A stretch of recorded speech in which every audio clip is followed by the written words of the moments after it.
My life has been very difficult, especially over the last year. I have faced trauma I never expected, and I've had to do it practically without any support. I have finally brought myself to a better place mentally and emotionally, and now all that progress has come crashing down. I don't know what to do. I, female, 27, have had a strained relationship with my family for as long as I can remember.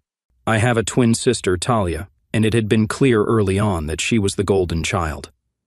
I don't know how this happens with a pair of twins, but here we are. I always believed that the golden child is either an overachiever, shares similar interests with the parents, or is somehow different in a positive way from other children in the house. But in this case, Talia and I were mirror images of each other. We had the same interests, we both did well in school, everything was similar, so I could not, for the life of me, understand why my parents loved her more. Because they did. They used to try and hide it initially, but I always felt this way, even as a kid. I remember breaking down one day and telling them that I felt overlooked and unloved, but nothing changed. It was always Talia first, Talia over everyone and everything else. The favoritism was subtle at first. If they got us toys or clothes, Talia got the first pick. Even if these things were identical, they were not always the same color, and Talia always made the choice. I had to just make do with whatever she decided wasn't worth her time, or something she didn't like. If I protested, I got lectures about how I was being selfish, about how the gifts were the same anyway, and about how I'd never get far in life if I acted so entitled. Then gradually it got worse. Talia enjoyed the attention and pampering, and I hated her for it, so we were never close. This rift between us widened in middle school when she isolated herself from our friend group and started hanging out with the cool kids. In a way, that was better for me, because I could now at least have my friends to myself and live in peace at school. Initially, our friends were shocked at her sudden change, but they grew accustomed to it, and my friendship with them grew stronger. Throughout middle and high school, the rift between Talia and me kept widening. By the time we graduated, we had completely different interests and distinct social circles. This worked for me because it meant less interaction with her. She was still mean, especially in school, because she wanted to look cool for her peers, but I was very used to her, so it never fazed me. Anyway, it was at the end of school that things between us escalated to levels I will never recover from, and I haven't been in contact with her since. I worked very hard on my college applications because I knew what I wanted to do. Plus, almost all my friends wanted to go to good places and do well for themselves. I hadn't known about Talia's preparation for her essays, and I wasn't nosy, so I never asked. But she looked way too confident about her admissions for someone who wasn't prepared or at least didn't know what to do. To my dismay, she got in, and I didn't. Long story short, I found out in the nick of time that she had stolen my essay and submitted it. I was furious and didn't want to tell my parents because, as always, they would have said that I needed to suck it up and that now nothing could be done. I was done being nice and trampled on. I decided to go nuclear. I emailed the university with details about her plagiarism, showing them how this work was mine. I also told them about the situation at home and requested them to be mindful if and when they responded to her. Well, they did. And they blacklisted her, citing that they had found that she engaged in plagiarism during her application. When she got the email, she sat in disbelief and looked at me with such hate I thought I would collapse. But she couldn't admit anything to Mom and Dad. What could she have said, that she stole my essay? I knew I had caught her in a bad position, and I was more than elated that she was getting her due. The situation was tense and hilarious, at least for me. I knew what she had done, and she knew what I had done, and I didn't want to go to Mom and Dad for resolution. And she couldn't go because that would mean admitting she stole my work. Unfortunately for her, Mom and Dad were heartbroken by this injustice. They were sure they wanted to take it up with the university, insisting there was no plagiarism involved. It's here that things got messy. My parents sent the email, and what they got in return was a detailed reply about her application and the source she stole from, my work. I foolishly hoped that when they saw what their precious daughter had done to me, they'd finally see her for who she was, and maybe, just maybe, I would become an important part of the family. What happened was quite the opposite. I was yelled at for days for purposely ruining Talia's life and career. The moment they learned I was the one who reported the plagiarism, they found someone to hound, no matter that she stole my work, no matter that she was in the wrong, and no matter that it was because of her that I couldn't go. The only thing that mattered was that I outed her without consulting them. They called me every name in the book and said the right thing to do would have been to talk to them about it, and then they would have come up with a solution. I told them their only solution would have been to let her go scot-free, and I would have been asked to just suck it up and apply elsewhere. It was a mess at home, and no one was willing to see my perspective. It had become clear that no matter what I did, I'd be the black sheep, and no matter what Talia did, she would never face the consequences. The next few months were brutal, but I was just waiting for college. I knew that the minute I stepped out of the house, I wouldn't be coming back. There was nothing to come back to anyway, and that's what I did. I left for college and immediately went low contact with my parents and no contact with Talia. She was dead to me after her little stunt, and I didn't want anything to do with her ever again. College was a refreshing change. I made good friends, had a good life, worked hard. I met Matt in college, and we hit it off instantly. Matt and I were friends for a couple of years. He was my senior in college, but we shared the same friend circle. Right before he graduated, he asked me to be his girlfriend, and I said yes. He was one of my closest friends, and I was extremely happy in his company, so to me, the logical next step was a relationship. When I said yes, he told me he'd had a crush on me for years and had been trying to muster the courage to ask me out. I honestly thought this was adorable, and I told him I would have said yes even if he had asked me earlier. We had a good relationship for all it was worth. We were already very good friends, so we knew each other well. There was a level of comfort and honesty, and it just came naturally. I also told him about the entire situation with my family. I explained that I was extremely low contact with my parents and absolutely no contact with my sister, and nothing could ever make me talk to her again, and I asked him to respect that. He thought it was absurd that a family could be so dysfunctional because his family is picture perfect. His parents are madly in love. He's the oldest of 4 siblings, and they are all close and supportive. My ordeal was alien to him. I respected that, and I respected and enjoyed the family dynamic he came from. It was honestly adorable, the love they shared. I'd always been deprived of it, so I couldn't help but feel a little jealous. But I made it clear to him that he should never expect me to go back to my family and try to sort things out just because it was impossible for him to conceive of dysfunctional families. He seemed okay with it, which is why I trusted him. I never knew that this was going to end up being the worst time of my life. 2 years ago, when I was 25, Matt proposed. I obviously said yes.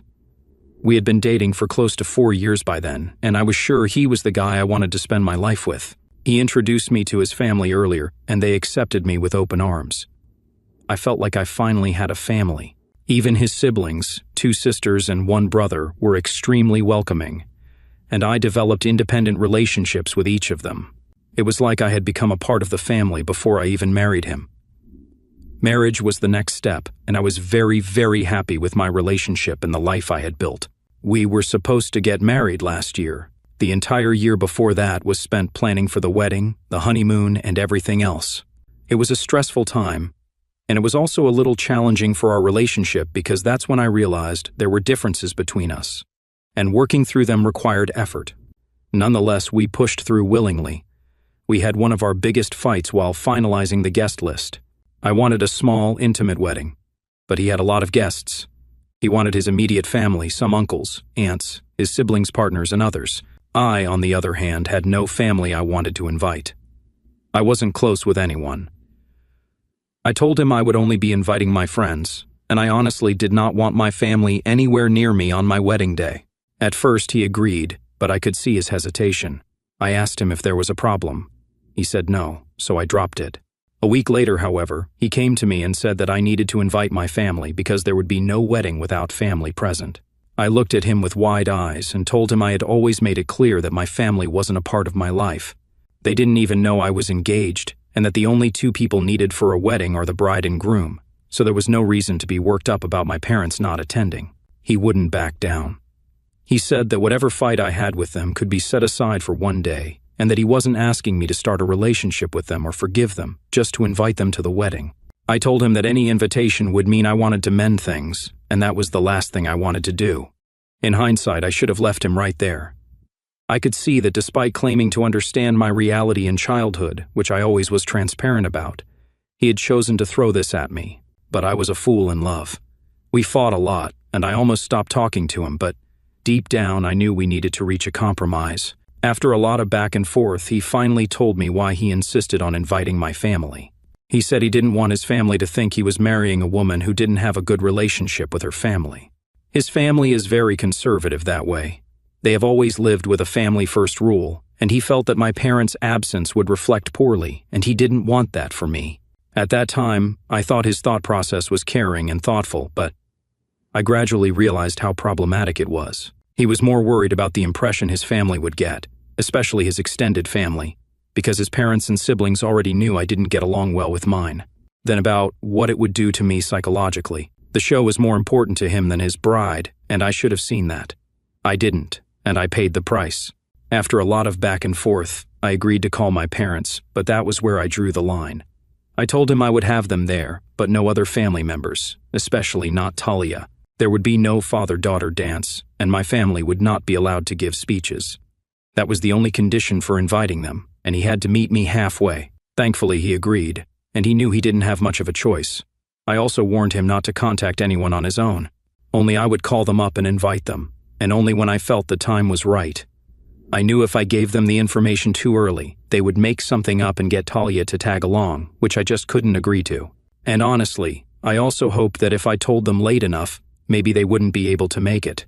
So I would technically be in the right and still end up having my way.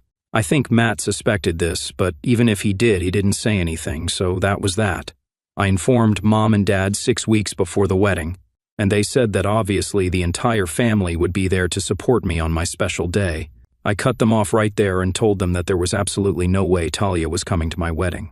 It was just the two of them invited, and if they tried to be sneaky and brought her anyway, I would escort them out myself. They tried protesting, saying it was the perfect time for the family to reunite, and that I needed to stop being a baby and that I had had my revenge and should be satisfied. I told them this was my only contact with them before the wedding. They knew the venue and the time, and if they wanted to come, they could. However, if they tried anything, I wouldn't hesitate to take necessary steps, and I disconnected the call. I thought that was a stern enough warning to deter them from planning anything, but I was very wrong. And I should have known that Talia would turn up and make a mess of things. She did make a mess, but it was much bigger than I expected. A week before the wedding, my parents flew down and checked into a hotel.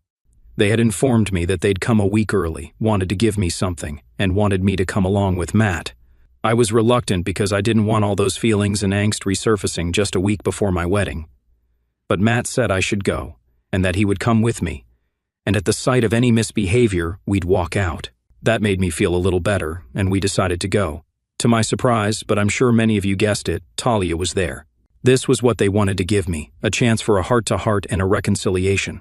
The moment I saw her, I wanted to get up and leave, but I somehow stayed frozen. I looked at Matt, and he sat down, and then they got to talking. It was all a load of bullcrap, and honestly, I don't even remember what they said. I was just zoned out and mentally paralyzed. All I could see was an ambush. I think I snapped back to reality a few minutes later, and I got up, grabbed Matt, and told him we were leaving. He resisted. He said we should just sort this out, and I told him I was going, and he was free to play happy families with them all he wanted, and I stormed off. I checked into a hotel and sent him a text that I was there and would talk when I felt better, and then switched my phone off. I think I drowned an entire bottle of wine, and I woke up feeling dizzy the next day. I turned my phone back on, expecting a few texts at the very least, but there was nothing. Matt had not reached out to me. It felt weird because he generally isn't the kind to give me space. He likes to resolve issues instantly. I waited a few more hours to see if he texts, but he hadn't. I called him that night and my call went to voicemail. He had ghosted me a week before the wedding. I still don't have it in me to recount what happened in those 7 days, but I knew the wedding was off. He was completely unresponsive, and he wasn't talking to his family either. Nobody knew what was up with him. It was like he had vanished, so I called the caterers and everyone else and told them the wedding was off. I blocked him on the day of our wedding and stayed with a friend until I sorted my stuff. 2 months later, I found out he had married Talia on the same day he was supposed to marry me. It was outrageous. I felt like I was in a horror movie. I just couldn't understand how something like this happened and why he would behave like that and end up marrying my sister, whom he had met just a week ago. It made no sense to me. I was a mess when I found out. It felt like she had won again, and there was nothing I could do. It was just horrible, and I was in one of the darkest phases of my life. I had to rebuild myself emotionally from scratch, and it took every ounce of strength not to keep tabs on them. I was doing better, much better, and then yesterday I got a call from Matt's mother, Nancy. She said she wanted to meet me. I don't want to meet her. I don't want anything to do with them anymore. but I just cannot go through this again. She was in tears, begging me to meet her one last time, and I don't know what to do. I have never seen her this way, and maybe meeting her will help me get some closure, but I don't want all my progress to shatter. I feel so helpless right now, and I need advice. Update 1, I read all your comments and decided to go and meet her. It was therapeutic and saddening at the same time, but I finally learned what had really happened after I left. It's a mess, and even though I feel vindicated, I feel bad about everything that's happened. She told me that after I stormed off, my parents and Talia fed Matt some story about my childhood and why I was no contact. And the worst part is that he believed them. He believed every single word, which is why he didn't reach out to me for days after. She said he was in too much of a mess to think rationally, but then I had called the caterers and decorators and canceled everything.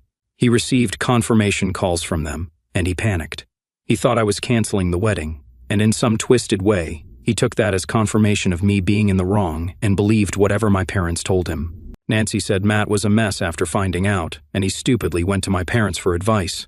They suggested he could marry Talia for the ceremony so he wouldn't be ridiculed by his family, and then Talia and he could get the marriage annulled or divorced once the fuss died down. Nancy said the entire family was against this stupid decision and kept telling him that canceling the wedding was better than marrying my twin, but he seemed to lose all sense. He went ahead with the plan because he didn't want to deal with the shame of being left at the altar, and ever since, Talia has refused to divorce him. She's been dragging the marriage along, saying she won't divorce him, and if she does, she'll demand a hefty alimony. It's a train wreck through and through, and Matt had no choice but to continue. But a few days ago, things changed. Talia, in a drunken state, told Matt the truth about everything, how they had trapped him, and how foolish he had been. She also revealed the essay she stole from me, admitting that everything they told him about me was a lie. Matt has been depressed since then. He hasn't gone home, hasn't picked up her calls or anyone else's for that matter, and only 2 days ago did Nancy finally get hold of him. He's devastated. He told Nancy he made the biggest mistake of his life and had no idea how he could ever apologize to me. He said it serves him right because of how he broke my heart, but he said all he wanted was a chance to talk to me so that he could explain his side, and we could then see what to do. I looked at Nancy with wide eyes. I told her that there was absolutely no we between Matt and me anymore, and he was delusional if he thought otherwise. I told her I was not open to talking to him at all. He dug his own grave and he can lie in it. He's my sister's husband now, and whatever the circumstances of their marriage, I was not going to intrude or help him. Nancy cried when I said this and begged me to reconsider, but I told her my decision was final. I wasn't up for this, and nothing could change that. I've left that part of my life behind. I don't know if I should reopen it again. She kept insisting I talk to him just once and then decide, but I told her I would think about it and left. It was all so overwhelming, and she has texted me a few times since, but I haven't responded. I don't know what to do. I just can't deal with all this anymore. I don't have it in me to get back into that mess again. Update 2, I've been a mess these past few days, so I apologize for the late update. This will be my final update. Nothing dramatic happened, if that's what you were expecting. I decided against meeting Matt for the sake of my mental health. I told Nancy that while I was sorry for what happened, Matt deserved it for believing strangers over me and choosing to protect his reputation rather than talk things out. I told her I was in a much worse position a year ago with nobody to help. I had no parents to cry to or who would check on me. Matt has that luxury, and he doesn't deserve my forgiveness. I didn't wait for her reply, and I blocked her because I don't want her guilt-tripping me anymore. I know it makes me seem brutal and heartless not helping him out, but I can't help but feel it's karma coming back to him. I was alone too, with no one, and I had to pick up all my pieces myself. It's only fair that he gets to feel this too. I hope they don't reach out again, but I have a feeling they will. However, I know for sure that I won't respond to any texts from them. Whether he stays in that marriage or goes forward with a divorce, it's honestly between him and his wife. I have no love for either of them anymore. This is it for me, and I think I've now got some closure because I can see how it has devastated him to no end. At least it will help me sleep better at night knowing he realizes what he has done and what he has lost just because he couldn't bear being the center of gossip for a while. That's what you get for being stupid, I guess.